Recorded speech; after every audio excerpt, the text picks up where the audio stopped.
The number of different use cases for generative artificial intelligence is absolutely mind-blowing.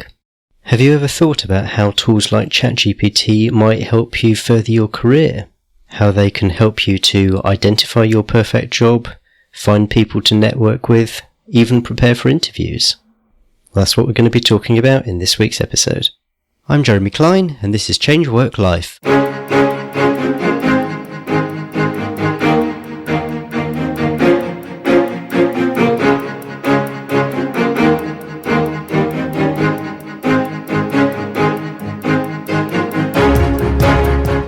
Hello and welcome to Change Work Life, the show that's all about beating the Sunday evening blues and enjoying Mondays again. If you want to know how you can enjoy a more satisfying and fulfilling working life, you're in the right place. Unless you've been living in a cave, you can't have failed to notice the increased prevalence of artificial intelligence. It's talked about constantly in the press, and the number of AI-related applications available seems to increase daily. Much has been said about the threats AI might pose to jobs and careers. But what about the opportunities? What are some of the ways you can use AI to help you in your career, to find new roles, and help you with your applications? My guest this week has spent over 20 years working in technology and AI solutions. Ben Gold is an AI consultant, thought leader, and speaker who specializes in practical AI solutions for individuals and organizations. Fun fact, Ben was also the world's first video game champion, and that was over 40 years ago in 1983. Ben, welcome to the podcast. Thank you so much, and I love you brought back a blast of the past from my childhood. Briefly, I will tell you that I was into the arcade games before we had the internet, before we had YouTube, and I was just very passionate about video games back in the day. Well, I saw the names, Frogger, Pac-Man, Donkey Kong, which was a real blast from my own childhood. How on earth did you end up as the first video game champion? Back in the day, there was really no internet, no place to find a scoreboard, and I was having a competition, and I wanted to set a world record, and I had made a bunch of phone calls to finally find out a gentleman in Iowa who kept track of world records. He told me what the world record was for Stargate, which is the successor to Defender, and I spent 36 hours, played on one quarter, and got a world record. And then I just became very close to this group of people that were setting world records.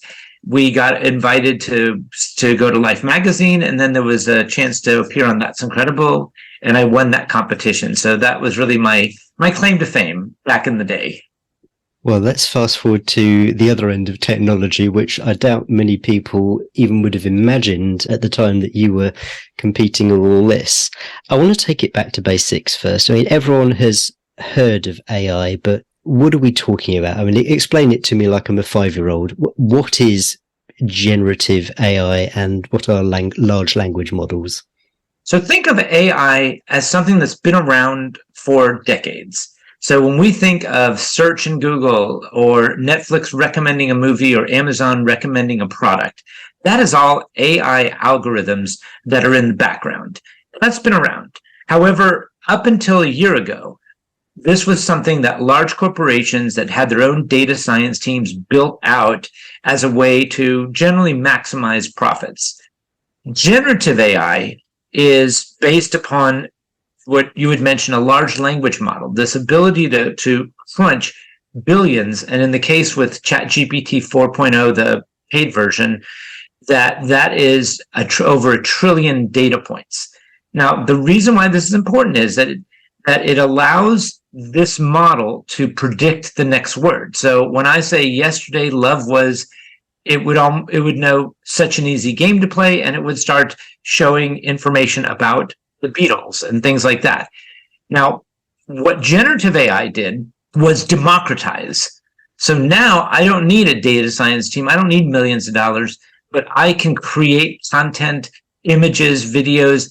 I can do things that with a very, very powerful tool. And that is what has truly upended the technology field right now. And you mentioned there ChatGPT. I mean, is that really the kind of the only game in town, or are things like Bing and Bard and all that kind of stuff, is that also out there? I wish I had a crystal ball, because if I did, I would know. I'll say that ChatGPT or OpenAI is still in the forefront. And last week, when they had announced their GPTs and this app store that's going to happen at OpenAI, I mean, these are kinds of things that are ahead of the competition. Now, I am going to say there's heavy competition. I always look at ChatGPT as the Uber, and I would say that the Lyft of the generative AI is Anthropic with Claude.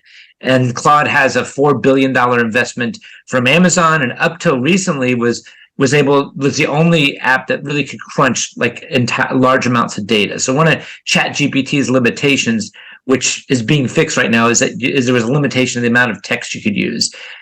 The idea, though, when you're looking at it with Llama, with Bard, with all of these other models coming out, it's really hard to say which model is going to become the predominant one, or if all the models are going to live together, because one model lives with X, one model lives with Meta, one model lives inside of Apple. This is really remains to be seen. I would still say that ChatGPT and OpenAI are leading the pack at this moment.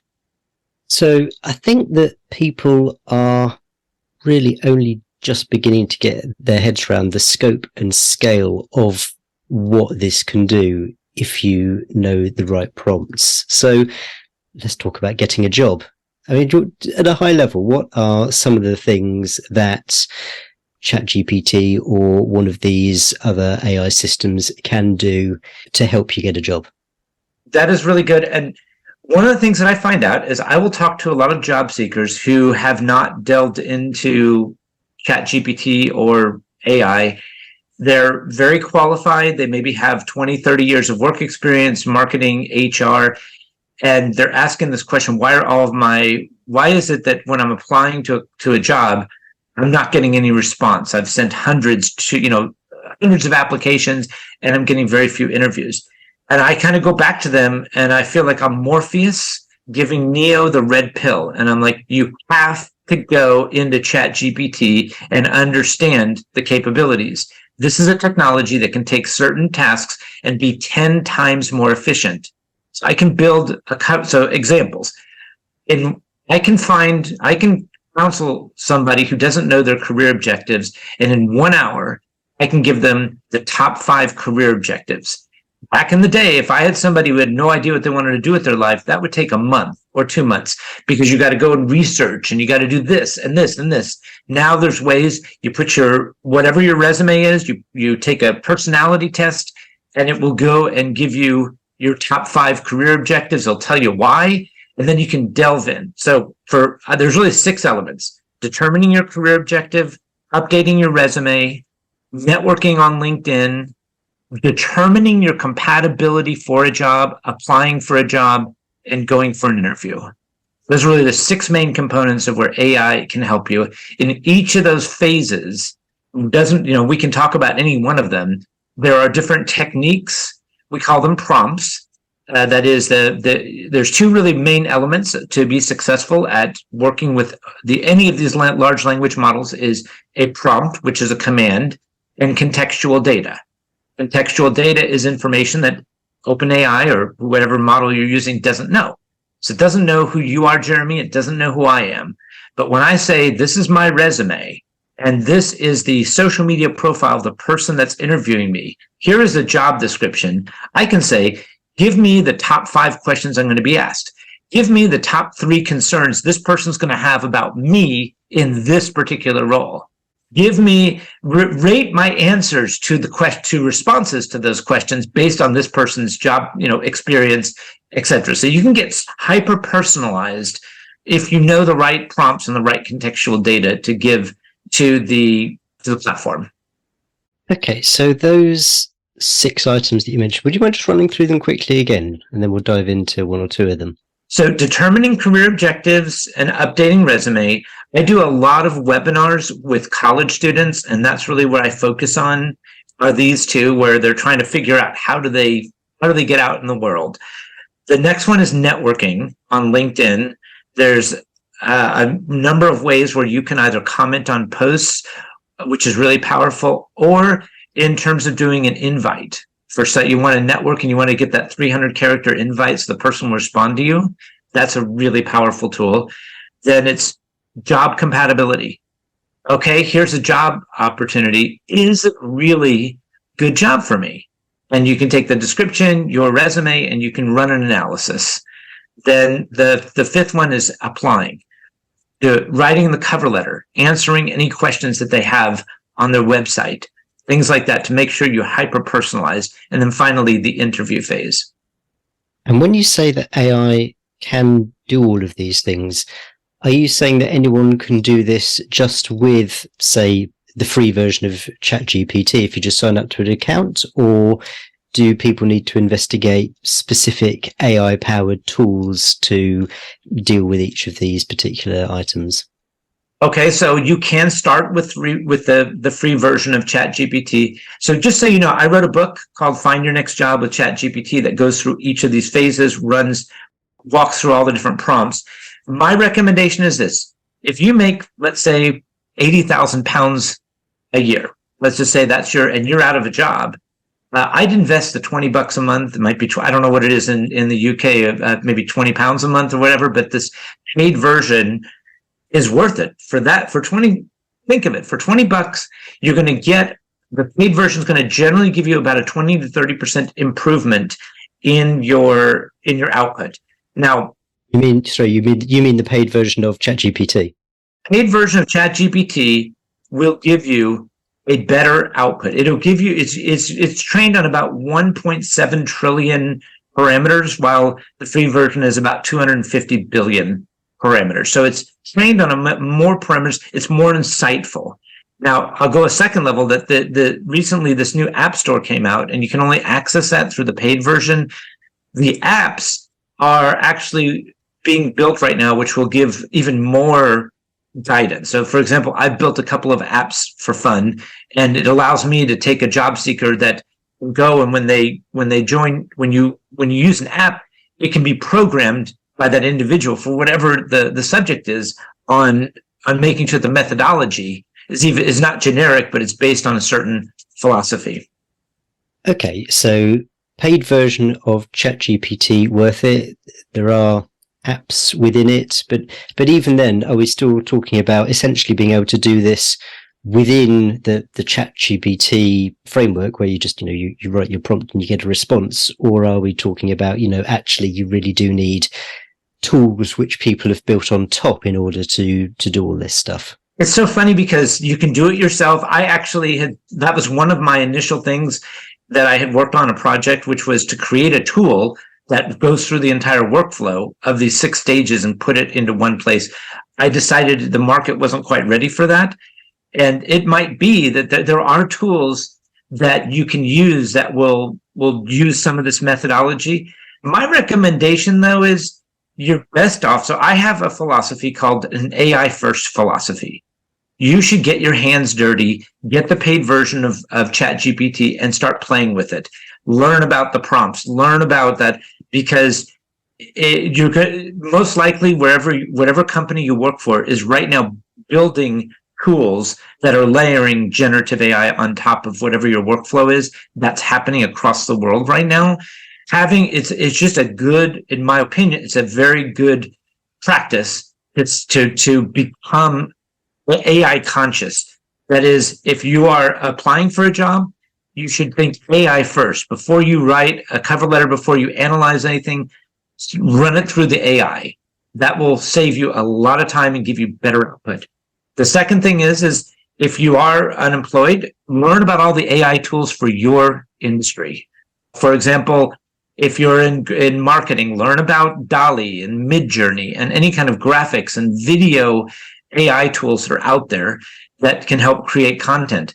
That could be a good thing when you're applying for a job, that you are familiar with generative AI technologies, that you're not just going to come in there and use the old way, but you're going to help them to bring this new era into that company. You mentioned earlier prompts and context, which I think were the two most important things when you're sort of putting in your queries or this is what I want you, ChatGPT, to do. Can you just expand a little bit on what those are? Absolutely. So let's take a prompt. I'll give you this example. We'll start with the idea of a cover letter. Now, I could go into ChatGPT and say, write me a cover letter without giving them a job description, without telling them anything. And it will write a cover letter, make up a job, it'll make up information. Okay. So that is the prompt. Now, a good prompt is, let's say I give them my resume and I give them the job description. Okay. That's the contextual data. But I say, write me a concise cover letter. So that's number one, is be more specific. Second is, you are a top-notch career coach. Give them a role. Let it know, this is what my role is when I'm thinking about this. Write a letter that identifies my top 2 strengths as compared to the needs of this job description, and keep it under 3 paragraphs.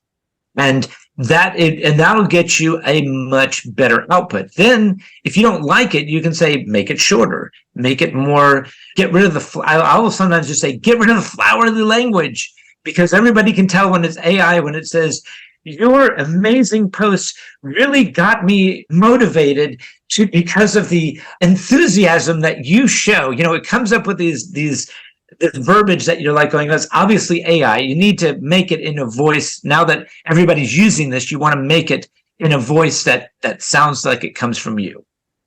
And when you talk about context, how much background do you put in? Because I have heard it said that if you sort of stick in a load of background, then what you'll get back just will kind of reflect that without any kind of weeding or editing.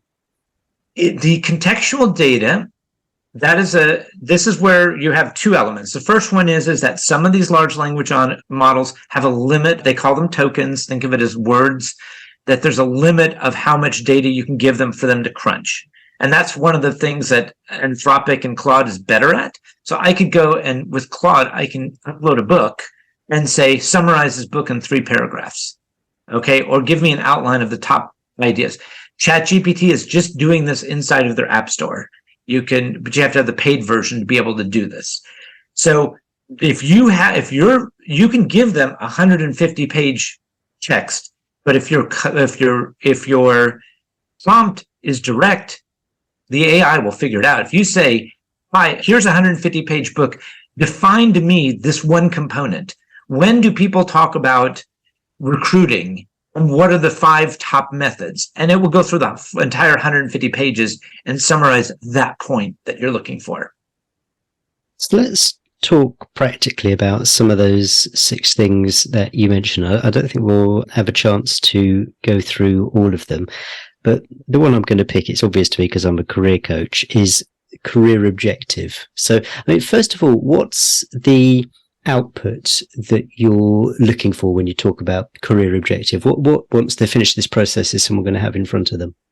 So the way that I do it is I will typically say to somebody, give me your most recent resume. Because sometimes you talk to people who have been, let's say, got let go, and they have a 5-year-old resume. Okay, so I will typically say, give me your most recent version of a resume. Then what I'd like you to do is add 2 other pieces of content. If you've done something that's not on the resume, just write it out. I don't just put it in sentence formats, who you worked for, what you did since that resume. The second thing is I recommend them taking a personality test. So either you take a personality test or there's a STAR test, a situation, task, action and result. Like pick some things that you've done, and you add a resume, then you update it what you've done, and you stick something personal about what you've done, what you've accomplished. The more, the better. Then I basically will put a prompt in and say, based on all of this information, I would like for you to give me a compatibility analysis of career options that best match. Give me 5 options, put them in the order of highest level of compatibility, and give me a 1-paragraph explanation of each field that I could choose based on this information. And then it will give you an output that will list 5 different things, and it'll say, maybe you are project manager, 90%, sales representative, 85%, product manager, 78%. And it will literally go through and give you that analysis. What sort of personality tests do you suggest people use as that part of it? I don't have a preference. I would just say any personality test that has that allows an output. So what you want is not just the output, you want the questions and answers. So for example, I have this student that I was mentoring, and he had, I think it was 16 personalities or something. I forget exactly what it was called. And what I did was I took an example of the questions and answers, and what it was able to do is to say this person is really not, he's more of an individual worker and not a team worker. So it took his resume, it took this personality test, and it began to look and says, you probably would be a product developer, but most likely, not a manager. Or if there was a management position, it would say, just be careful because right now it looks like you like working alone. So it takes into consideration these other elements about who you are as a person, combined with your skills and what you like to do. So I'm just thinking, if I put my resume in there, then my professional resume is virtually entirely a career as a lawyer. And so maybe I put a personality test in there as well, so Myers-Briggs or something like that. It comes up. I think I came up with ISTJ when I last did Myers-Briggs, and I can't remember what all of that stands for, but I think it was introvert was definitely the I. But I really don't want to be a lawyer. I mean, isn't there a risk that what's going to get spat back out at me is, oh, well, your top is law, and these are the sorts of things that you might want to think about doing? Well, what you do is you give it a prompt. Again, you say to the prompt, I want to get out of law. What I love to do is this, and this. The better the data you give, the better your output. And you say, I'm looking for a job that allows me to, if you can describe to ChatGPT what you don't like about law. I love talking to people. I don't like this and this. I'm looking for a career that does this, and this. Just think of it as you're talking to a career coach and you explain who you are. Then it will say, okay, based on your background, based on your personality, and based on what you just told me, here are 5 careers that would best reflect those circumstances. And I've done that before where I've said, here's my background or with some people, and they want to make a career transition. Help me redo the resume. I know that that's kind of another one, but take all of this information. Now I'm shooting for this career. Help me reposition everything I've done for that career. How do I transfer and explain it so that it comes out as best as possible? And what's the way to think of in terms of the output? Because at one level, you could go, oh, well, ChatGPT clearly knows all the answers better than me, so I'm just going to follow it blindly. Whereas at the other end, you could say, okay, well, this is interesting. Agree with that. Don't agree with that. Maybe this is something to explore further. Where on the scale do people want to be when they approach the output? That is something a question that I also have. So first of all, never trust the output. You always need never ever send out an output without going over it, because there are going to be inaccuracies. There are going to be things that don't make sense. You're going to want to do that. It's going to save you that 80% or 90% of creation, but you need to do the 10%. However, Jeremy, what I would say, you if in the role of a career counselor, what AI is going to do is make your job more efficient. So you could say to somebody, before we have our first meeting, I want you to give me your resume. I want you to give me this, and I want you to give me this.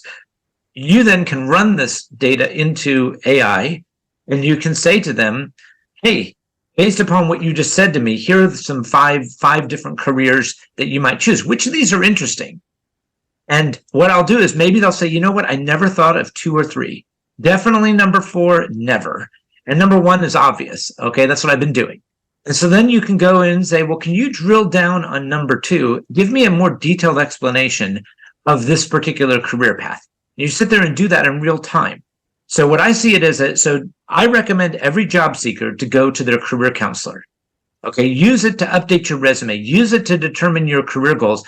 But dang it, talk to a live human before you go out and act on it. It's important to have that human interaction. But the idea is that I'm going to save you 6 to 8 weeks if you start with AI instead of you kind of struggling to get there. So why not use this tool from day one, learn about AI, learn about it for your industry, use it for all of these elements as just a way. It doesn't guarantee you a job because a lot of jobs are changing. Some skill sets that a year ago were very desired today are being replaced by AI.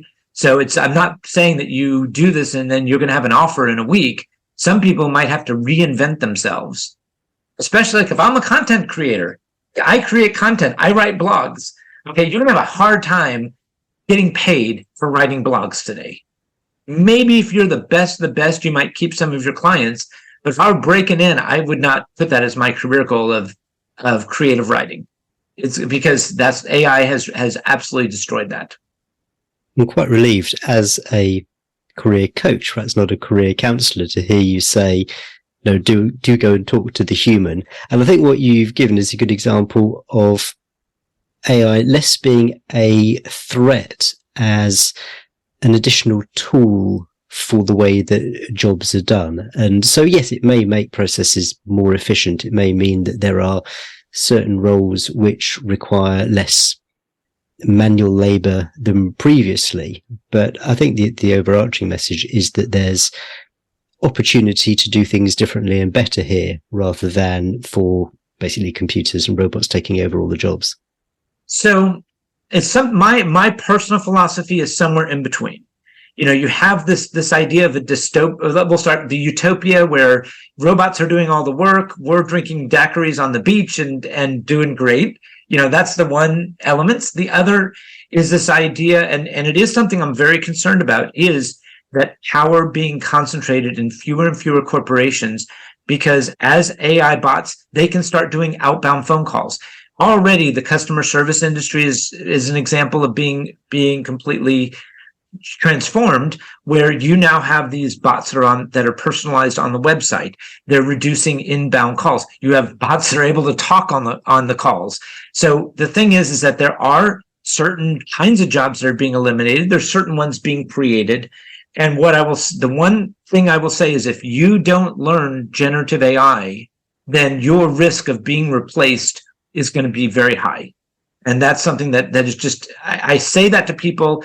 I feel like I'm, again, Morpheus giving Neo the red pill, and I show them what this stuff does. And I feel like not everybody wants to go down the rabbit hole, but I'm like, go down the rabbit hole, because things are changing so quickly, and it's important to be up to date and to understand these elements.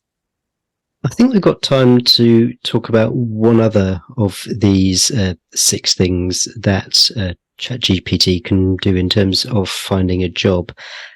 Let's talk about networking on LinkedIn. So what can ChatGPT or one of these other models do in that context? That is great. So I'll give you different examples. So for example, I'm working with a number of real estate agents, mortgage brokers, and people in insurance. They want to reach out to somebody else. One of the things that's really powerful is if you take your profile, you take the profile of the person that you want to network with, and LinkedIn allows you to download their profile in a PDF. You can give a prompt and say, you need to give it what your goal is. So if, for example, I am a mortgage broker and I want to reach out to a real estate agent, I could say, I am looking to network with this real estate agent. Here's their background, here's mine. Give me 5 icebreakers or 300 character connection requests that will build a rapport and get this person to respond to me. I say give 5 because it's really hard in 300 characters to talk to a stranger and get them to agree to you. But it will usually pick out, oh, hey, I noticed that you are, and it'll find something common, whether it's professional or personal or geographic or something, and it will give you these different elements. I will say, maybe if I'm a student and I want to get an informational interview, okay, well, this is somebody that's in a field I want. They're an alumni from my university. Give me 5 introductions that I could use with them to get them to agree to do a 15 or 30-minute informational interview. So you got to be very precise on what your call to action is, why you're asking. Is it they work at a company where there's a job opening and you want to get information? Is it that you are looking to build your networking profile? You've got to be very specific, and the more you do that, the better you'll tell. Now, another technique is if you want to be able to be more vocal on LinkedIn is to comment on people's posts. And sometimes there's a very long post. I don't have time to really understand it. I'll copy paste. Give me 3 quick insights I can put about this post, and it will actually make it in a way. You got to change it a little bit because AI by itself there might be some flowery words, but you basically can say, give me some insightful comments that I can make on this post. And then you make a comment on somebody's post, they're more likely to want to interact with you. They're more likely to want to connect with you because you've shown interest in what they're doing. So those are 2 examples of how you can use AI to network on LinkedIn. I'm feeling a little bit of backlash coming up in me. Sort of, it's the robots telling me how to connect with this person. It's the robot telling me some clever things which I haven't thought of how to respond to this article. It's kind of taking away the personality and the human element. I mean, is this something? Do you agree with that, or what's your take on that? Well, I that's why I asked for 5 examples, because it's really hard in the 300 character, but I use that a lot. Okay, I need to reach out to people. I need to build connections. And how do you get this person to want to talk to you in 300 characters? I want to get personal with them. So I feel like I'm doing a better job than blanketly saying, okay, you're a podcaster, and send out 100, requests because I want to get on a podcast. It's better if you say, I noticed that you do this and this, and give something that shows that you actually took the time to learn about them and see what there's a commonality. So there's pros and cons, and there's actually, I'm going to say, certain apps and tools that are about to be able to do this on a scale. So right now it's one-on-one, but I promise you that in 6 months or a year, or maybe it exists today, these tools that will do that for you automatically and send them out at scale. So whether we like it or not, it's going to happen. I think people risk getting desensitized to this. So if they start receiving more requests, people are just going to be aware, oh, these are all AI, I'm not going to bother anymore. I get that sometimes. What I find is that there are times where I have people reach out to me and they catch me at a moment where I'm like, gosh, what am I going to do for my email marketing? And then boom, somebody comes with that. I'm like, you know what? I'll talk to this person. So it really depends. I read every request that comes my way, and the ones that I like the IT developers, I don't need those. I will just say I'm not interested, or I'll delete them. But I find that people want to get requests of somebody that gets them, and I think AI does a better job of identifying who I am. Or what are the things that motivate me. That's another thing that I will do is I'll say, run a personality analysis of this person based on the LinkedIn profile. What drives them? What are the commonalities that we have? If I'm doing an interview, I'm going to want to say, give me 5 icebreakers of what I have in common with this person. I don't have time to go through all that. I could take it and go line by line. But if it says you both graduated here, you both did this in marketing, you both did this, that allows for me to look closer and out the things that I think would resonate. I'm now envisaging a time where I get about 100 times the number of pitches for guests on my podcasts than I already do at the moment. And I'm starting to think that the only way I'm going to be able to weed through them and pick out suitable guests is by getting AI to look at all of them and suggest which ones are worth responding to. That's right. So what you've got is an applicant tracking system for your podcast. And that is one, like, to me, if you want to say what is truly evil, is the LinkedIn easy apply. I think that is evil because I know people that run a script and they'll get 500 easy applies. And when you apply 500 times, I'm like, I think that is just like, I throw up when I hear that, because you can't spray wide. You should be more specific. That's a big part of the compatibility. But it forces all the companies to use AI to screen people. And so the people that are truly qualified have a harder time getting through all that noise. But yes, that is something that it's a cat and mouse game. Let's touch a little bit more on keeping a job, and whether you are in a job, in an industry, you've been there for years and years and years, and you're starting to think, starting to wonder whether AI is going to be a threat here, or maybe whether you have recently changed careers. Yeah, what are some of the ways that you can use AI in order to be aware of what AI is doing in that particular area? So first thing I recommend is to subscribe to newsletters. And so I have a couple of that I've looked at. One is called the Neuron Superhuman. These are two that I really like, that kind of every day they come out and give kind of like the overview. So it's important, number one, to spend 5-10 minutes a day just knowing what's happening. Like as we're recording this, there's a lot of turmoil at OpenAI. So I'm following that. Like, what are the implications here of Sam Altman moving over to Microsoft? That's number one. Number two is join a lot of the AI groups that are on LinkedIn and Facebook and other places. And the third thing is Google AI in your industry and look at all the apps. I am just astounded at the number of applications that are incorporating generative AI in everything from talent acquisition to content creation to conversation analytics and taking conversation.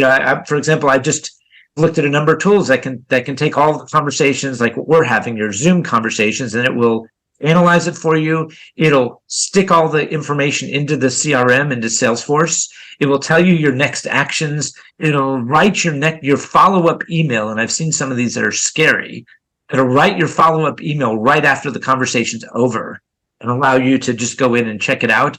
And a couple of these I've seen are just spot on and sound like a human. So they've had truly good engineering. And so these are the kinds of things. Learn all these tools, suggest them to your company. Say, here, a lot of these are $30-$40 a month.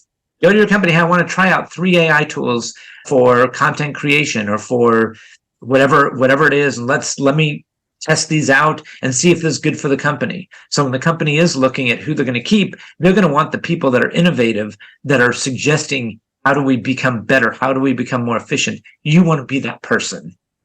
I want to close off with an entirely self-interested exploration, and that's on the subject of coaching. You've mentioned career counseling, and I'm thinking specifically about coaching, where my role is to listen to the person who is speaking to me and then ask them questions on the back of what they've said and use that as a means within which they can explore their own universe, sort of prompted by me creating this container for them.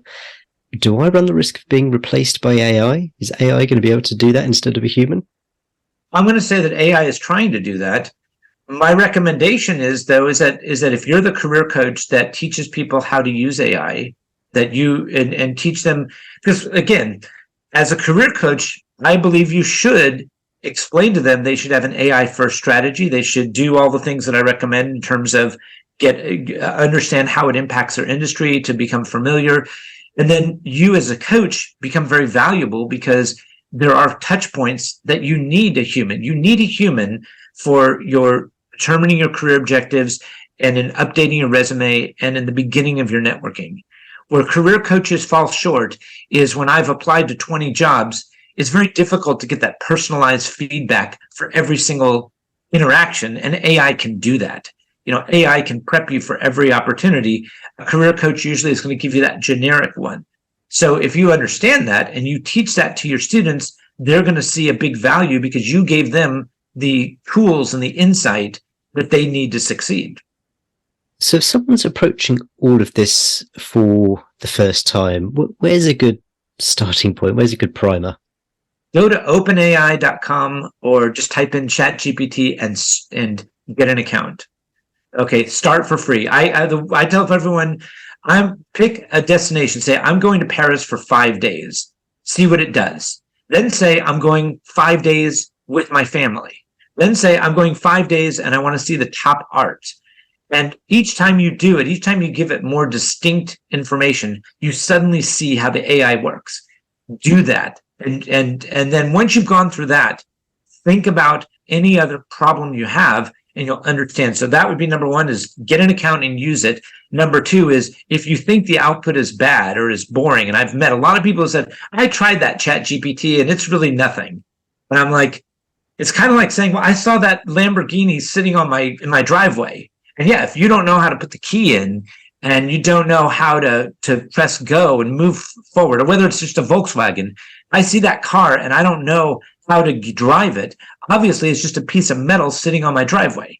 So this generative AI, you really should learn the prompts and the contextual data, because I promise you, your boss or your future employer is asking that question right now.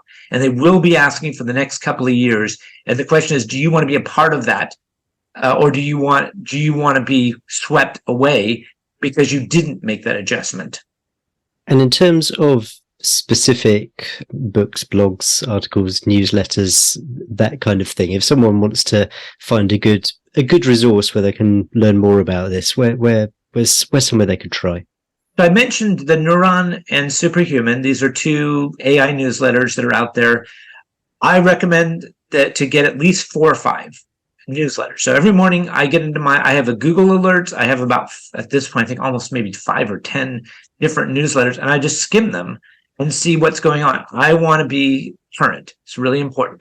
Second thing is explore any kind of groups that are in your industry, and say AI and human resources, AI and marketing. I promise you on LinkedIn, there's lots of groups that people post information.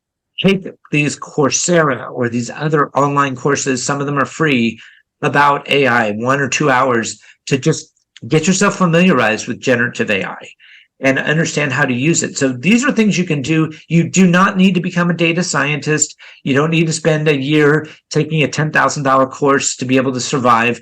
But you should put 60 minutes a day, every day, into something AI. Okay, that you should incorporate it in your life every day. It is not a fad. It's not going away. It's here to stay.